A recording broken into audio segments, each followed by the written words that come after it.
144 साल बाद प्रयागराज में महाकुंभ का आयोजन किया जा रहा है। संत महात्मा, चाहे वो देश के हों चाहे विदेश के हों, तमाम लोग यहाँ कल्पवास किए हुए हैं।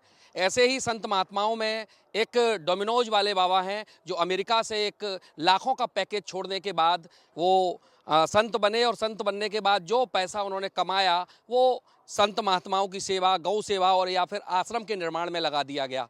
उन्होंने पूरे प्रयागराज से हटके एक कुटिया स्थापित की है। यहाँ उनका आश्रम, जो अस्थाई आश्रम है, वो संचालित होगा। और आप देख रहे हैं कि तमाम जो उन्होंने पौराणिक जो कथाएं या फिर पौराणिक जो मान्यताएं, उनके अनुरूप आश्रम को स्थापित किया है। यहाँ ना तो टेंट हाउस है, ना कोई तंबू है, ना डेरा है, खुद की कुटिया स्थापित की गई है, जहाँ उनके भक्त इस कुटिया में रह रहे हैं। और कई दिन से जो राम कथा और भागवत कथा का अमृतपान होगा, उसका वो श्रवण करेंगे। तो बात करते हैं डोमिनोज वाले बाबा जी की। महाराज जी, बड़े ढूंढते ढूंढते हम आपके पास आए, आपके बारे में सुना, अमेरिका में बड़ी कंपनी में थे, लाखों का पैकेज छोड़ा, संत आखिर कैसे बन गए और क्यों? समस्त श्रोता बंधुओं को जय जय श्री राम। सर्वप्रथम ये मेरे जीवन की बड़ी अद्भुत घटना है। अगर सत्य बताऊं तो धन कमाने की इच्छा में हर प्राणी अपने देश को छोड़ के विदेश तक जाता है, और एक युवा यंग एज होती है जिस समय सबसे अधिक पैसा, सबसे अधिक बंगले, सबसे अच्छी गाड़ी मेरे पास हो, ऐसा विचार बनता है। तो युवा भी इसको सुन रहे होंगे तो मैं चाहता हूँ, भैया विचार तो अच्छा है, लेकिन इस चाहत में मानव अंधा हो जाता है। कैसे? जैसे मैं हो गया था।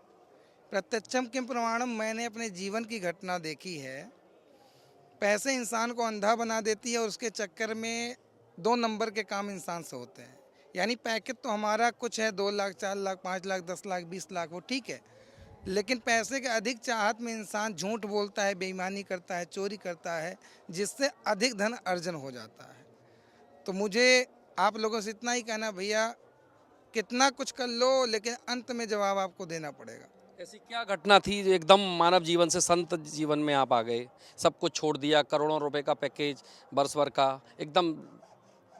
उधर हमने देखा कि हम लोग सनातन हो के ब्राह्मण कुल में जन्म लेके भगवान का नाम नहीं ले पा रहे हैं, एक नौकरी कर रहे हैं। लेकिन जो है कि विदेशी भी जो हमारे संस्कृति को, वैदिक परंपरा को फॉलो कर रहे हैं, हरे रामा हरे कृष्णा कर रहे हैं, वहाँ से मेरा माइंड डाइवर्ट हुआ। और डाइवर्ट हुआ तो कौन से? इस्कॉन के भक्तों को देख करके, तो वहाँ से माइंड डाइवर्ट हुआ, तो मैं इंडिया आ गया।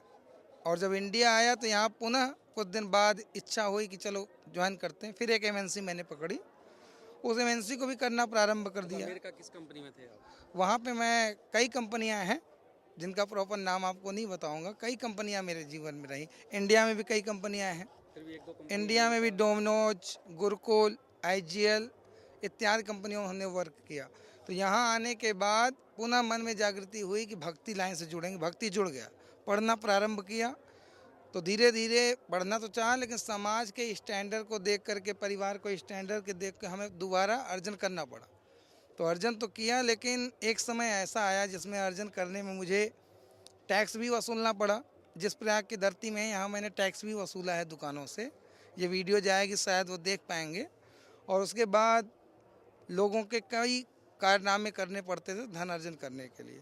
लेकिन एक समय ऐसा आया कि हमारी विपक्षी पार्टियों ने, यानी हम भी टैक्स वसूलते थे, हम पुल इस पार रहते थे, वो पुल उस पार रहते थे, तो उनका मतलब था कि झूंसी में वो आ जाएं और हम उधर चले जाएं। तो उन्होंने जो है षड्यंत्र किया, और हमारे ही टीम में 2 लोगों का मर्डर हो गया। तो उस केस को मेरे ऊपर डाल दिया गया, तो मुझे बचने के लिए भागना पड़ा, जिसमें 2 साल में भागा। तो मैंने असलियत देख लिया कि कौन अपना है, कौन पराया है। जिनको मैं 10 लाख 5 लाख रुपए सहयोग में दिया था, वो व्यक्ति भी फ़ोन उठाने से मना करता था, स्विच ऑफ कर दे, नंबर ब्लॉक कर दे। 2 साल में रोने के कारण बैराग की प्राप्ति हुई, और ठाकुर जी ने, श्री जी ने ग्वालियर की धराधाम पे हमें ऐसी शिक्षा दी। कथा सुन करके मैं इसमें आ गया, अब कथा सुनाने लगे? और अब कथा सुनाने लग गया। ये मेरे जीवन की घटनाएं हैं। अच्छा, क्या आप एजुकेशन कहाँ तक की और कहाँ से? एजुकेशन मेरा एमबीए है, मास्टर ऑफ एडमिनिस्ट्रेशन, उसके थ्रू मैं विदेश गया। और अभी भी कंपनियां कहती हैं, बुलाती हैं, लेकिन अब धन कमाने की इच्छा नहीं है। अब समझ में आ गया, रहना है, भजन करना है, भोजन करना है, बस इतना। पैकेज उस समय मेरा 218 था पर, हाँ, पर मंथ का था। एनुअल का बनता था मेरा 30 करे। इंसेंटिव टारगेट अचीव करो उसका पैसा अच्छा मिलता था वहाँ से। पैसा भी अच्छा कमाया होगा उन दिनों। वही पहले बताया मैंने कि पैसा अच्छा नहीं बहुत अच्छा कमाया। कितना था? अंधा हो गया तो करीब 6-6.5 करोड़ मैंने 2 साल में चीटिंग करके बेईमानी करके यूँ कहें चोरी करके कमाया। लेकिन बाद में जब मुझे पता चला अध्ययन करने के बाद करीब 73 लाख रुपए के स्कूल में लगा दिया था हमने। तो उसके बाद भी पता चला गरीबों की मदद भी की थी, रिश्तेदारों की, नातेदारों की जिनको आवश्यकता थी। और फिर उसके बाद 3 करोड़ कुछ मेरे पास बचे हुए थे। तो मैंने क्या किया, जब मुझे बिहार में महंथाई मिली, एक आश्रम है मधुबनी जिला में, तो वहाँ कई लाख तो मैंने वहाँ लगाया। उसके बाद भी जब हमने देखा कि ये पैसा शरीर से निकलेगा, आज नहीं कल निकलेगा, तो हमने क्या किया, उस पैसे को जिन निर्धन थे, असहाय थे, कथा सुनने की इच्छा थी लेकिन धन नहीं था, तो उनसे हम कहे चलो भैया आप करो, पैसा हम दे रहे हैं। तो उसको ख़त्म करते करते 2 साल बिहार में लगातार एक महीने में 3-3 कथाएं, 4-4 कथाएं, हर कथाओं में 10 लाख, 15 लाख, 5 लाख रुपए खर्चा करके उनको कथा सुनाता लोग था। पैसे इकट्ठा करते हैं, संत महात्मा भी कथाओं के माध्यम से एकत्रित करते हैं, और आप पैसा बार बार दे रहे हैं, ऐसा? ये यही क्योंकि भैया हमने पढ़ लिया कि ये पैसा ऐसे नहीं दोगे तो ब्याज सहित आपके शरीर से निकलेगा और आपको भोगना ही पड़ेगा। इसलिए मैंने सोचा कि ये पाप का पैसा धर्म में लग जाए जिससे मेरे शरीर पे हानि नहीं हो। और आज भी आप हमारी टीम से पता कर लीजिए, मैं अपनी कथा के नाम पे स्वयं के लिए 1 रुपया नहीं लेता। जो हमारी 30-35 की टीम जाती है उनके लिए ही मैं लेता हूँ। अभी यहाँ भी हमारे भक्तगण आए हैं, उनसे केवल इतना ही चाहे जिससे हम आपकी झोपड़ी बना सकें, जिससे हम आपको भोजन नाश्ता चाय दे सकें, जिनसे समस्त संचालन हो सके, उतना ही धन अर्जन करते हैं। तो पहले जब आप जॉब करते थे तब में क्या नाम रखते थे, अब क्या आपका? नाम तो उस समय विकास दुबे था, अभी हमारा नाम विकास शरण जी महाराज है। विकास जी महाराज के नाम से आप देख लोगे, मुक्ति पथ सेवा संस्थान भी डाल दोगे तो मैं दिख ही जाऊंगा।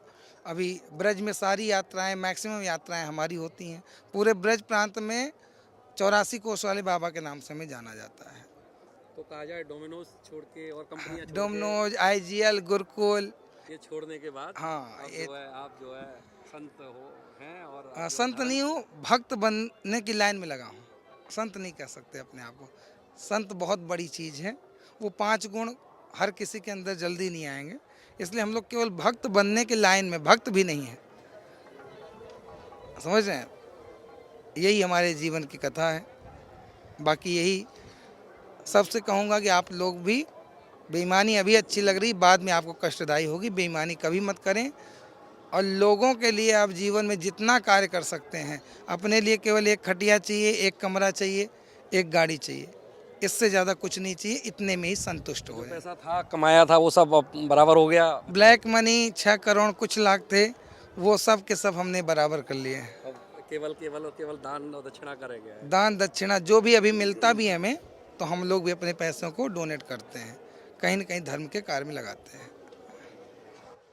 तो देखिए, ये डोमिनोज बाबा अमेरिका से एक बड़ी कंपनी से एक लाखों का पैकेज छोड़ने के बाद संत बने हैं, और आज भी उनके मन में वही भावना है। वो हर एक व्यक्ति को यही सीख देते हैं कि अधर्म, बेईमानी से कमाए पैसे को रोका नहीं जा सकता।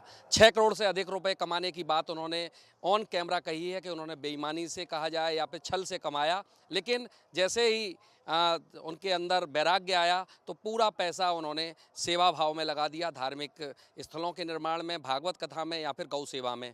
तो एक बड़ी सीख और बड़ी नज़ीर उन्होंने एक कैमरे के माध्यम से दी है कि लोग बेईमानी, दुराचार या फिर ठगी ना करें। कैमरा पर्सन पंकज निगम के साथ मैं जितेंद्र शर्मा, भारत समाचार, प्रयागराज।